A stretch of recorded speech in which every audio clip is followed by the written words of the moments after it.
Hello everyone, আশা করি যে যেখানে আছেন সবাই অনেক ভালো আছেন। সবাইকে অনেক নমস্কার দিয়ে শুরু করছি আমার ছোট্ট একটা ভিডিও। এটা হচ্ছে বাপের বাড়ি পূজা উপলক্ষে একদিনকের জন্য গিয়েছিলাম, সেটারই ভিডিও আপনাদের সঙ্গে শেয়ার করছি। আসলে এই ভিডিওটা শেয়ার করতে একটু দেরি হয়ে গেল, প্রায় 10-12 দিন হয়ে গিয়েছে। আসলে অতটা সময় করে পারতেছিলাম না বড় ভিডিওগুলো শেয়ার করতে। তো এই তো পূজা শুরু হওয়ার আগেই কিন্তু আমি বাড়িতে চলে গিয়েছি। এখন প্রায় 12:30 মতন বাজে। বাড়িতে গিয়ে স্নান করে আবার মন্দিরে চলে এসেছি। তা ঠাকুরমশাই তো এখন আর কি উনি ভোগ টোগ রান্না করে এসে আর কি বসেছে। পূজার সব কিছু, এই যে ঘট বসাবে, ঠাকুরকে পোতে পড়াবে, অনেক কার্যক্রম আছে যেগুলো আর কি ব্রাহ্মণেই করে থাকে।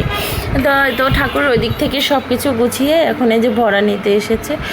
আমাদের ঘরে লক্ষ্মীর আসনে আর কি ভরাটা রাখা আছে। ভরা জানি না কে কে চেনেন আর কি, আমাদের এখানে যে কোনো ঘোরানো পূজা হইলেই ভরা নিয়ে থাকে চালন কুলো, আর যে মাথায় কুলা নেয় আর কি ধান দেওয়া থাকে।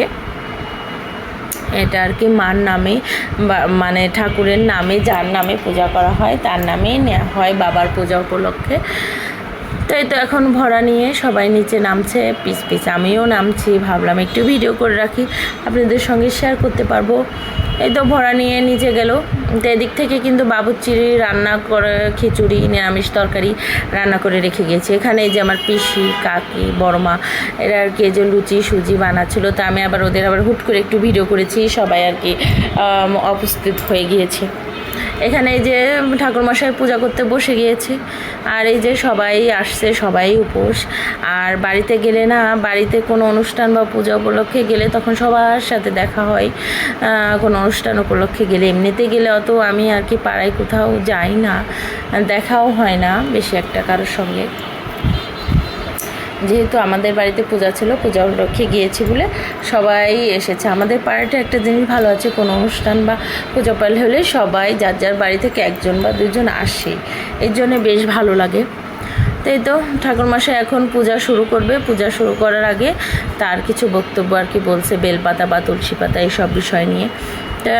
কী কী বলছিল অতটা মনে নেই, তো সেটা আর কি আমি যে একটু ভিডিও করছিলাম বসে বসে। আর প্রচণ্ড গরম ছিল, পূজা শেষ হতে প্রায় 4:30 বেজে গিয়েছে। আমি সব কিছুই শেয়ার করি নাই এবার আর কি। প্রসাদ সবাইকে বসিয়ে খাওয়ায়নি আর কি, প্যাকেট করে দিয়েছে। যারা যারা উপোস আছে তারা সবাই আর কি তাদের সব পাড়ার সবাইকে নেমন্তন্ন দিয়ে সবার জন্যে এক প্যাকেট করে দিয়ে দিয়েছে, যার বাড়িতে যে কজন লোক আছে। তাই তো সবাই আর কি এখন এই যে পূজা উপলক্ষে বসেছে। আমিও এখানে বসে রয়েছি আর একটু বসে বসে ভিডিও করছি। এই তো পূজাও শেষ হয়ে গিয়েছে, এখন যজ্ঞ করছে। যজ্ঞ হলে আমরা অঞ্জলি দেব, আর অঞ্জলি দিলেই সবাই প্রসাদ খাবে। পরে আর কিছু ভিডিও করা হয় নাই।